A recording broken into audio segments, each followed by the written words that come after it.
দক্ষিণ ২৪ পরগনার ক্যানিং থেকে ৩১০ কিলোমিটার দক্ষিণ ও দক্ষিণ পূর্ব দিকে অবস্থান করছে ঘূর্ণিঝড়। দুর্যোগ মোকাবেলায় প্রস্তুত রয়েছে এনডিআরএফ। রিমল তীব্র ঘূর্ণিঝড় পরিণত হয়েছে। সমুদ্রে তার নিজস্ব গতিবেগ ১০৫ কিলোমিটার প্রতি ঘন্টা। বাংলাদেশের মংলাতে ল্যান্ডফল করবে ঘূর্ণিঝড় রিমেল। সাগরদ্বীপ থেকে ২৭০ কিলোমিটার দক্ষিণ ও দক্ষিণ পূর্ব দিকে অবস্থান। দীঘা থেকে ৩৯০ কিলোমিটার দক্ষিণ ও দক্ষিণ পূর্ব দিকে অবস্থান করছে।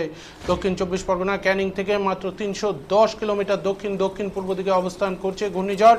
দীঘা সমুদ্র সৈকতে পর্যটকদের উঠে যেতে আবেদন জানালো ডিএমজি। গতকালই মাইকিং করে বারবার করে পর্যটকদের উদ্দেশ্যে জানানো হয় দীঘায় জলোচ্ছ্বাস হতে পারে, আপনারা কেউ জলে নামবেন না। তা উপেক্ষা করে পর্যটকেরা জলে নামবেন।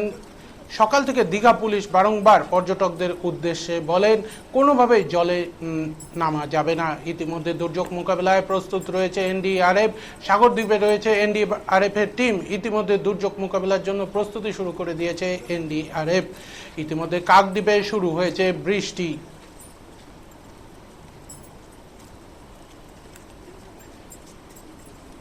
দক্ষিণ ২৪ পরগনা ক্যানিং থেকে ৩১০ কিলোমিটার দক্ষিণ ও দক্ষিণ পূর্ব দিকে অবস্থান করছে ঘূর্ণিঝড় রিমল।